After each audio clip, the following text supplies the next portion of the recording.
Welcome back to the final episode of the Christian Business Advantage podcast for the month of March. I am your host, Alyssa, and today we are continuing our series on From Message to Monetization. And we're talking about scaling your impact without losing your voice. So the focus is going to be growth without dilution, expansion that feels aligned, not chaotic.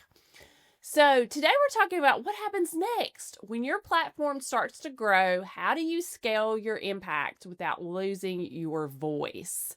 By the end of this episode, I want you to see expansion as something that should feel aligned and strategic, not scattered and overwhelming.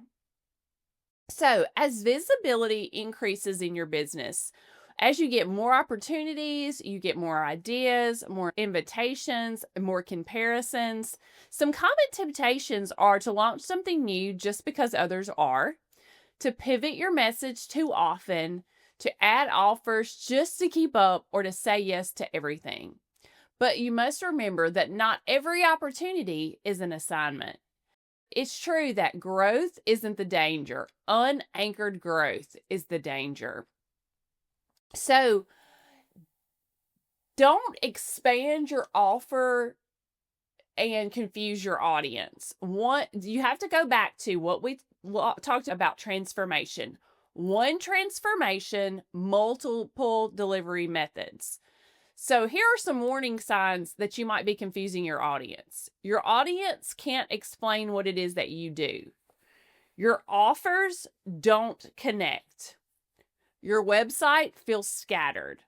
You're exhausted trying to market everything. That would mean that you are trying to do too many different things. You are confusing your audience because instead of providing one transformation, maybe you're trying to provide multiple. So add depth before adding breadth. Improve what's working before creating something new. So I can remember when I was first getting started in business, it was hard to not chase the shiny objects. And so we called it shiny object syndrome. And so you would see another opportunity and you would think, maybe that is how I could make more money, or maybe that is what I'm supposed to be doing. But you have to filter it through a practical filter. So you have to ask yourself before adding an offer, does this align with my core transformation?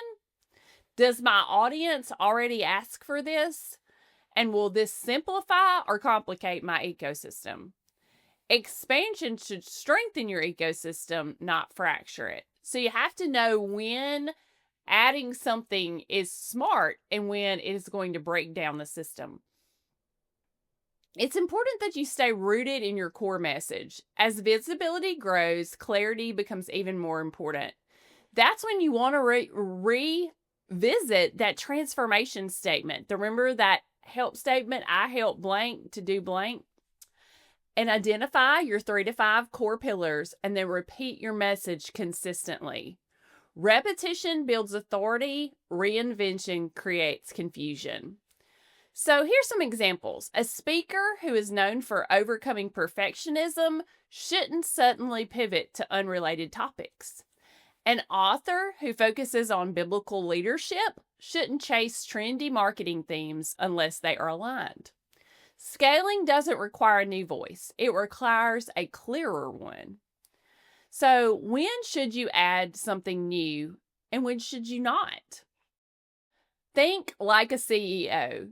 Add something new when your current offers are validated, you have consistent demand, your systems can support your growth, and it will deepen the transformation that you provide. So that's what I was talking about. Like we always, when I was first in business, I always thought there's got to be another way instead of sticking with what was working. So I've been in business 18 years, and I guess it was probably 5 years ago. I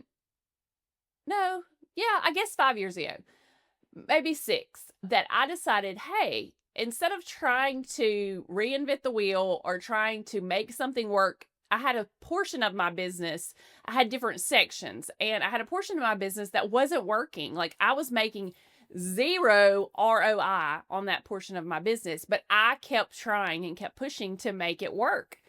And the offers that I made that were validated, that were consistently making income, it was not what I focused on. I was focusing on what wasn't working. So if they are working, don't try to create something new.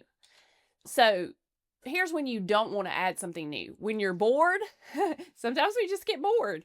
When you haven't marketed what you already have, when you are reacting emotionally. Who does that? I'm going to raise my hand because I tend to do that. I will get emotional about what's going on and I will react emotionally, and that's not good for a business owner.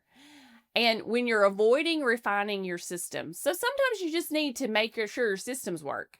A lot of people don't like systems. People call me the systems queen because I absolutely love systems. And if you can refine them, even better.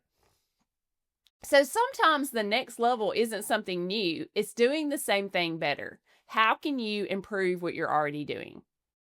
So you must protect your voice as visibility increases. As your audience grows, the opinions that other people have about your business or your book or your whatever will grow. Expectation will grow. And unfortunately, criticism will grow. So let me give you a real world example from my own life. So this is my podcast. I've had this podcast for 5 years. It'll be 6 years in August. I started in August of 2020. I decided in January of 2026 to add a YouTube element to my podcast and put this on YouTube. I've only been doing this for about 3 months now, and I've already gotten a good many hate comments. Things like about my teeth, things against what I was sharing, just in general, negative comments. So criticism will grow as your platform increases. So you have to guard your time for prayer and for reflection. You have to stay connected to your original calling. Never outsource your convictions and avoid content that's shaped purely by the algorithms. Your voice is part of your stewardship. So scaling should never mean sounding like everybody else. It should never mean diluting biblical truth for broader appeal. It should never mean performing instead of leading. So expansion should feel aligned, not chaotic. Growth should strengthen your message. It should deepen your impact. It should increase your sustainability, and it should support your calling long term. So if you're feeling frantic, scattered, or confused, then something's probably misaligned and it's time to take a reassessment. In order to reflect upon these questions, am I expanding strategically or reacting emotionally? I am so guilty of that, reacting emotionally. Does my growth reflect my calling? And if someone found me today, would my message feel cohesive? So from message to monetization was this series. The goal was never just income. It was about alignment. And when your message, your offers, your systems, your pricing, and your growth strategy align, impact and income will follow. So as I've shared with you this entire podcast series, if this is something that you struggle with, creating those offers, making sure you have a transformation, what to offer, then I want to invite you to schedule a 30-minute strategy session for some clarity and alignment. And you can do that over on my website, and the link will be in the show notes. So what's next? There'll be a new series for the month of April on the podcast. So stay tuned to find out what it's about. And thanks for listening.